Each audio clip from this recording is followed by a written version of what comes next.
Hey, what's going on, you guys? My name is Spencer. I'm the vocalist for A War Within, and you are listening to the audio commentary track for Escape the Feeling for our album Panic Euphoria. The song was recorded September 20th through September 22nd in Grand Rapids, Michigan with the producer, Lee Albrecht. I love Lee. Lee is an awesome dude. He's worked with bands like Sleepwaker and Hollowfront. Definitely what has culminated to this sound has been Lee's influences and producing it. I know Matt Good worked on the first two tracks. Pretty much from here on out, our producer was Lee, and we made that conscious decision. I know what kind of really stemmed from it is that we really wanted to kind of keep the album going. Our manager was like, at the time was saying that, hey, you guys should have a cohesive album. That's exactly what we were going for. The labels that we were talking to were like, every album you guys have doesn't sound like it's one band. It sounds like one random collection of songs. So even though we were kind of doing a couple songs at a time, recording them, we still wanted to have a cohesive sound. So when we hit up Matt Good, he didn't have the same manager at all anymore, and he was way more expensive than when we first got him. So we were like, fuck. So we were looking, and we got hooked up because we knew the guys in Sleepwaker, and we're like, who do you guys work with? Your shit sounds fucking great. This is the first time we were recording with Lee. At first, we really wanted to help pick out the songs, so that way he had was excited about what he wanted to work with. So we had a nice selection of songs, and it turns out he picked Escape the Feeling and Abandoned at the same time. So Escape the Feeling and Abandoned were both recorded in the same session.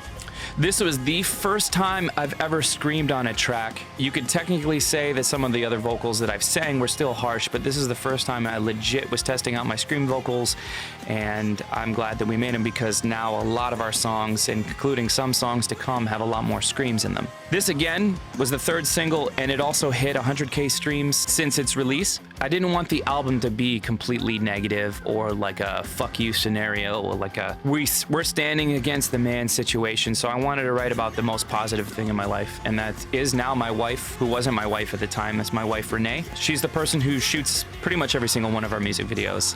She's pretty much one of the best band members and partners I could ever have, and I wanted to have a song that basically pointed this out. I wanted a song that showed my appreciation and my compassion for someone who's willing to go the distance for you and not necessarily expect nothing in return, but pretty much give you their all no matter what, for what you want, for what you believe in, for what you're passionate about. Having a partner in crime is so important in life because it's so easy to feel alone. It's good to have that person to motivate you and encourage you, and that person always isn't there, but when you do have that person and you do come across them, definitely show them appreciation and show them love, because not every day that they're going to be there, not every day that they're going to be this way, they're not going to show you love. So it's a give and take situation, but it's good to have somebody who's there, who's got your back. And I also wanted the song to just kind of be ambiguous. Although I was pretty much writing it about the people in my life, the person in my life that cared about me, I wanted to be kind of like, this could be your parents, this could be your best friend, this could be just someone who really cares about you, someone who's willing to stick with you through the thick and thin of life and give you the strength you need in the times that you don't have the strength inside. We knew the music video was going to release in February. Roy came up with the idea of doing a Valentine's Day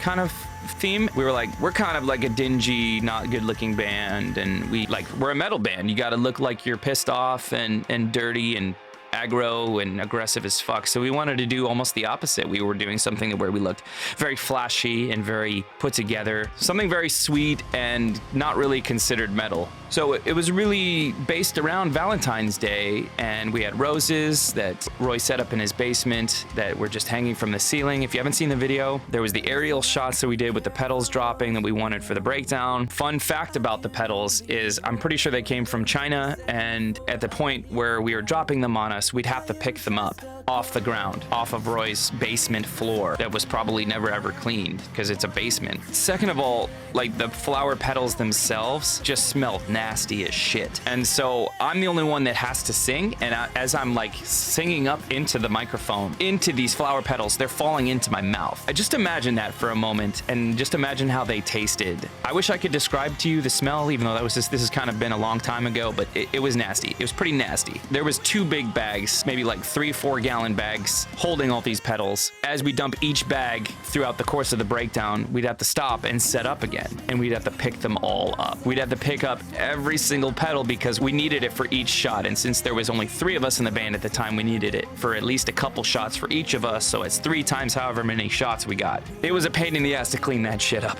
Also, another fun fact is Roy basically spent his entire night setting it all up. He had the bed down there with his bedspread. He had all the suits organized. He was an organized little boy, and he got like 5 hours of sleep. When we showed up, he just looked like he was high as shit. He was so tired, and throughout most of the music video, we were like, hey man, hey bud, how you doing, man? You need a nap, man? You need a nap, bud? You gonna need a nap?